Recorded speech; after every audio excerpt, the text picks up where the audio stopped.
श्रीमन चैतन्य महाप्रभु एवं गुरुवर्गों की विशेष कृपा से हम ये मॉर्निंग सत्र के अंतर्गत भगवान के नाम और हरि नाम के उपरांत भगवान के नाम संबंधी और भागवत संबंधी कुछ विशेष हरि कथा का चर्चा आलोचना करने के लिए सब उपस्थित हो।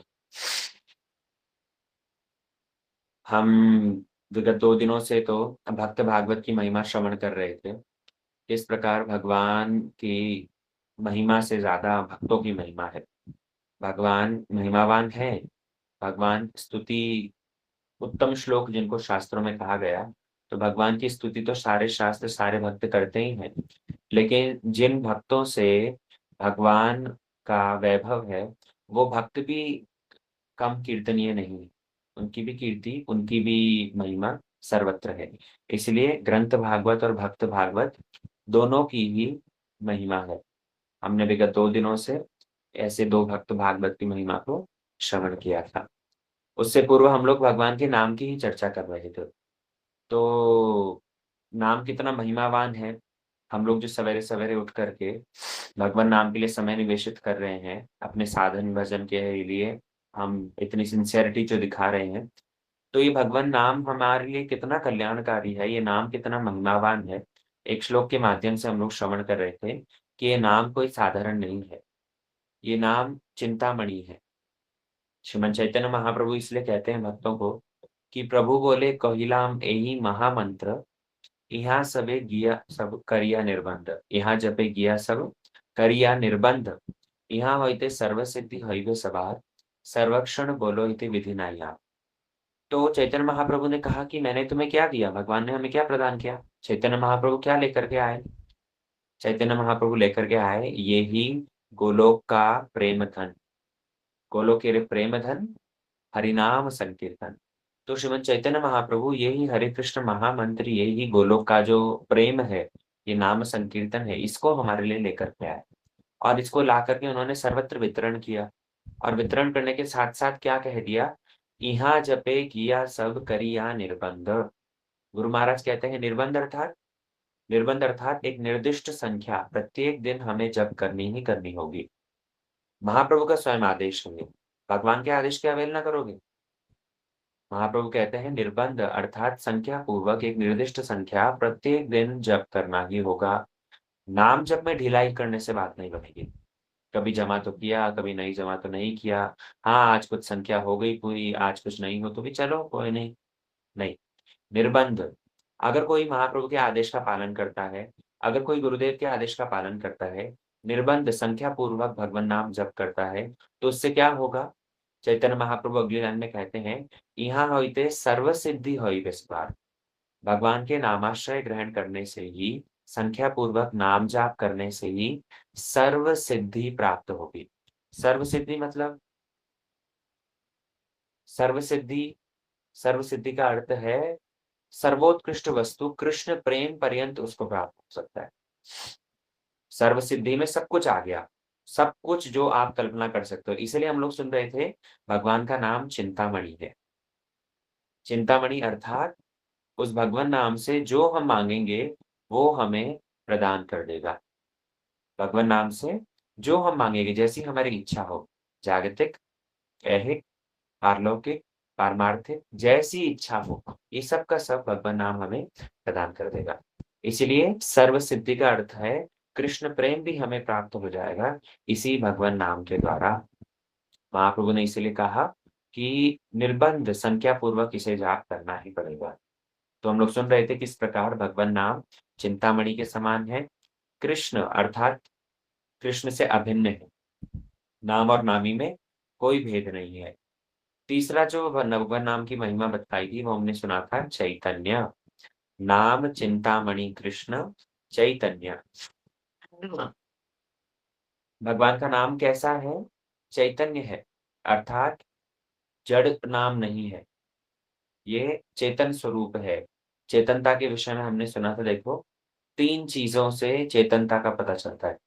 चेतनता मतलब जो कॉन्शियस है, जो लिविंग है।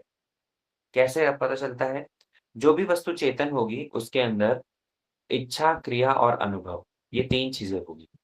जैसे हम मनुष्य हैं, हम लिविंग है, नॉन लिविंग है, हम चेतन है। और चेतन होने के कारण देखो हमारे अंदर भी ये 3 चीज़ें हैं। इच्छा होती है हमारी, इच्छाएँ हैं कि नहीं? इच्छाएँ हैं उसी कारण तो इस संसार में फँसे हुए हैं। जागतिक इच्छाओं को लेकर के तो इस संसार में हम आबद्ध हैं। इच्छा और उस इच्छा को पूर्ण करने के लिए क्रिया। दूसरा काम जो चेतन वस्तु के अंदर देखने को मिलेगा वो क्या है? बोले क्रिया। जैसे इच्छा हुई है, रसगुल्ला खाने की इच्छा हुई, तो क्रिया उसके प्रतिक्रिया क्या होगी कि जा करके हम मार्केट से खरीद के लाएँगे या घर में अगर बनाना है तो घर में बनाने की व्यवस्था करेंगे। तो इच्छा होगी, इच्छा के बाद में क्रियान्वित होगा वो। वो इच्छा को पूर्ण करने के लिए कुछ न कुछ क्रिया आवश्यक होगी। और वो क्रिया जब संपन्न हुई है, रसगुल्ला खाने की इच्छा थी, इच्छा को पूरी करने के लिए बाज़ार गए, बढ़िया दुकान से खरीदा, ठाकुर जी को भोग लगाया, लगा कर के जब खाया है, तो खाने के बाद में कुछ न कुछ अनुभव होगा। खाने के बाद में कुछ न कुछ अनुभव होगा। बढ़िया बढ़िया दुकान से लाए हैं, तब तो खा कर के अच्छा लगेगा और मानो किसी साधारण दुकान से ले आए, 5 दिन पुराना था, टेस्ट नहीं था, तो अनुभव होगा कि नहीं यार खराब ले आया। तो उसी प्रकार क्या है भगवान का नाम, ये चेतनता ये चेतन है, चैतन्य है, ये जड़ नहीं है और ये चेतनता को प्रदान करने वाला है। कैसी चेतनता को? बोले उन्नत चेतनता को प्रदान करने वाला है। हमारी चेतनता को विकसित करने वाला है ये भगवान का नाम, है ना? तो भगवान के नाम को बतलाया चैतन्य। शास्त्र में इसलिए देखो 5 प्रकार की चेतनताएँ बतलाई गई। आप लोग चाहो तो ये छोटी-छोटी चीज़ें लिख सकते हो। हाथ में कॉपी पेन लेकर के बैठा करो, तो इन चीज़ों को लिख लिया करो। शास्त्र में देखो 5 प्रकार की चेतनताएँ बताई। व्यक्ति तो चेतन है, इच्छा, क्रिया, अनुभव देखने को तो मिलती है, वृक्षों में भी मिलती है, उनके अंदर भी चेतनताएँ मिलती है, वो भी क्रियान्वित होते हैं। जैसे पशु हैं, पशु भी चेतन हैं, पशु के अंदर भी क्रिया देखने को मिलती है, उनकी भी इच्छा होती है, वे भी कुछ न कुछ अनुभव करते हैं और मनुष्य, मनुष्य तो चेतन है ही। तो इसीलिए ये जो चेतन वस्तु है, ये जो चेतन जीव है, इन चेतन जीव को 5 इनकी चेतनता के आधार पर 5 तरीके से विभाजित किया गया है। कौन-कौन से हैं वो 5 क्लासिफ़िकेशन? आप लोग लिख लीजिए। सबसे पहली चेतनता होती है आच्छादित चेतन। आच्छादित मतलब कवर्ड, इसको हम डिटेल में एक्सप्लेन करेंगे बाद में। आच्छादित चेतन, उसके बाद में आता है संकुचित चेतन, उसके बाद में आता है मुकुलित चेतन, उसके बाद में आता है विकसित चेतन और सबसे लास्ट में है पूर्ण विकसित चेतन। 5 प्रकार की चेतनताएँ वापस से सुन लीजिए। आच्छादित, संकुचित, मुकुलित, विकसित और पूर्ण विकसित। ये 5 प्रकार की चेतनता है, जिसने जितनी ज़्यादा रूप में ये चेतनता विकसित करी है, उसके अनुरूप उसका ये क्लासिफ़िकेशन है। सबसे पहली है आच्छादित चेतन। आच्छादित जैसे नाम से ही पता चल रहा है कि उनकी चेतनता संपूर्ण रूप में आच्छादित हो गई है, ढक दी गई है।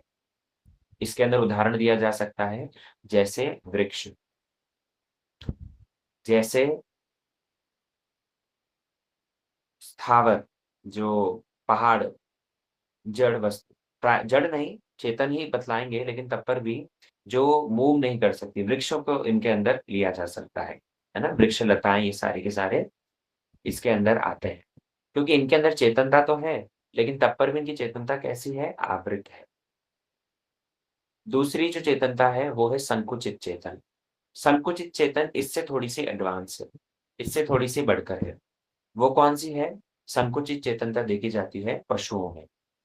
पशु, पक्षी जितने भी हैं, ये सब के सब इनके अंदर संकुचित चेतनता देखी जाती है। तीसरे पशु पक्षी के अलावा फिर इससे भी जब एडवांस हम बढ़ते हैं, तो तीसरी चेतनता आती है मुकुलित चेतन। ये मुकुलित चेतन कौन होते हैं? ये मुकुलित चेतन संपन्न होते हैं मनुष्य। लेकिन मनुष्य कौन से? जो मनुष्य जिनको जो कर्मी है प्रायः, अपनी इच्छाओं को पूर्ति करने में ही लगे हुए हैं। या फिर जो कनिष्ठ अधिकारी भक्त हैं, उनको भी इसके अंदर लिया जा सकता है।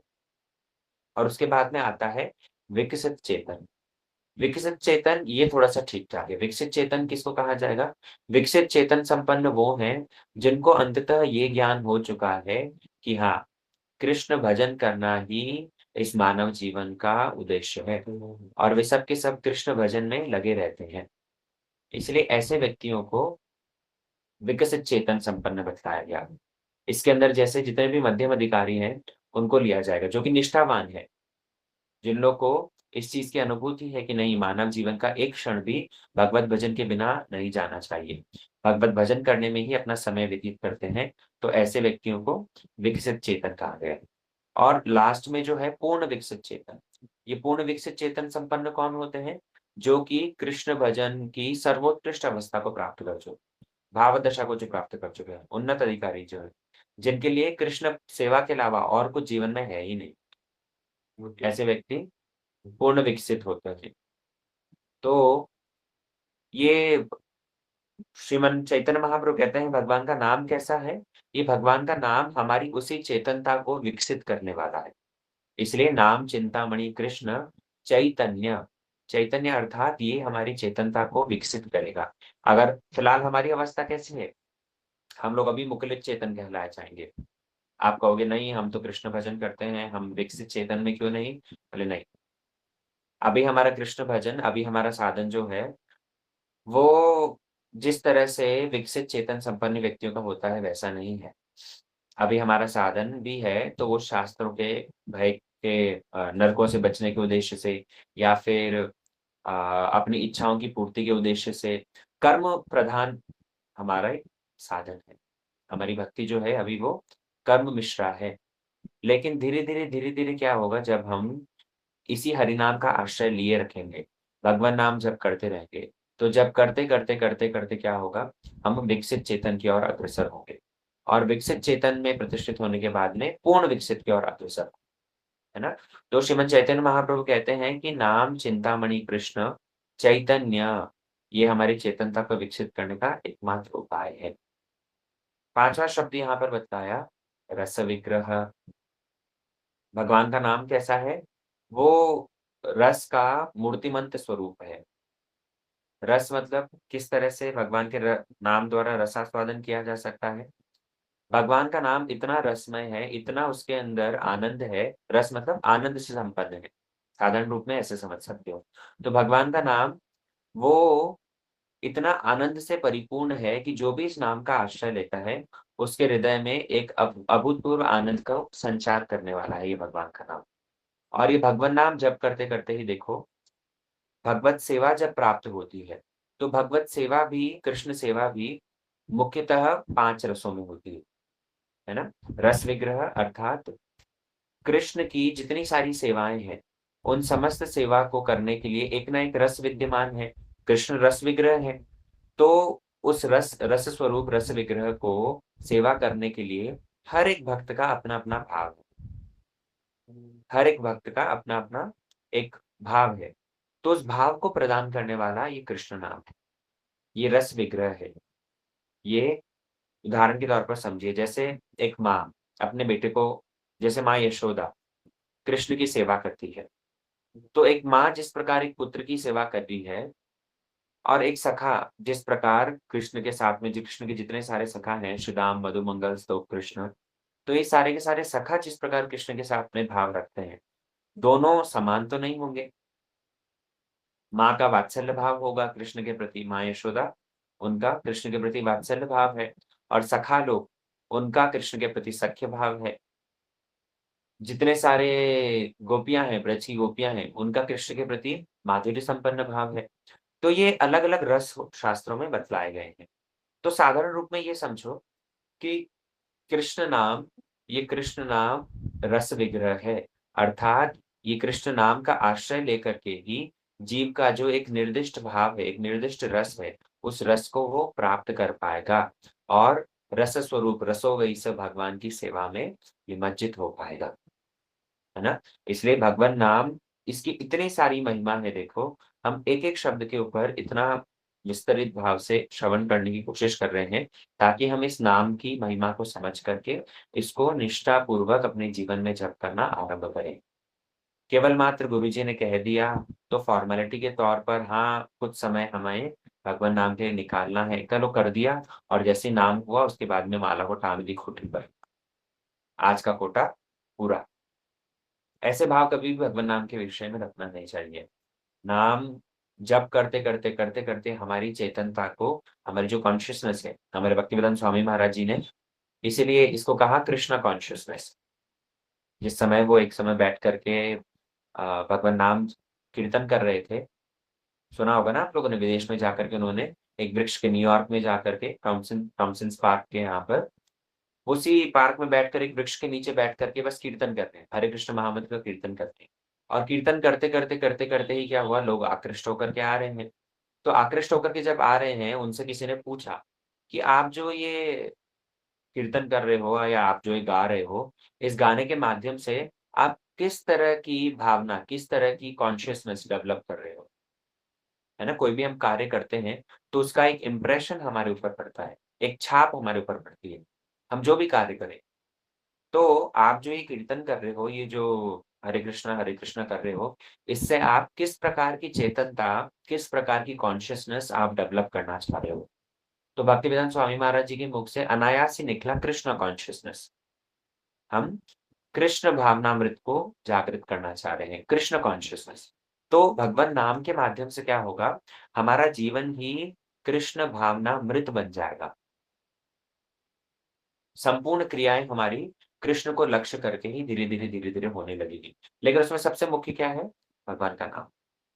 भगवान के नाम का आश्रय लेते हुए, इसलिए तो कलयुग श्रीमद् चैतन्य महाप्रभु ने सबसे सरल सहज उपाय दिया, ये कलयुग में हरि नाम। तो इस भगवन नाम का ही आश्रय लेते हुए धीरे-धीरे क्या होगा, हमारी मानसिकता, हमारी जो भावना है, वो कृष्णमय होगी।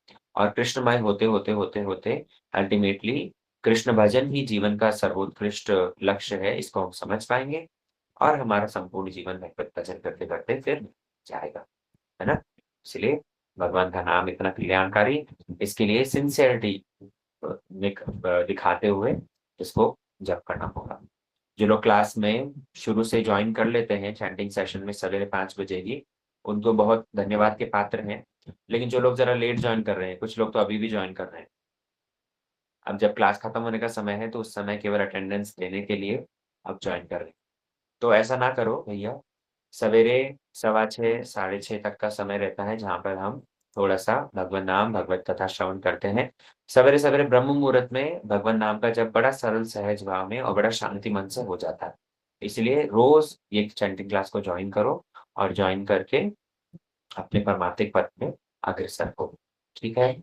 श्री गुरु महाराज जी की जय। समस्त वैष्णव वृंद की जय। वाञ्छाकल्पतरुभ्यश्च कृपा सिन्धुभ्येव च पतितानां पावनेभ्यो वैष्णवेभ्यो नमो नमः।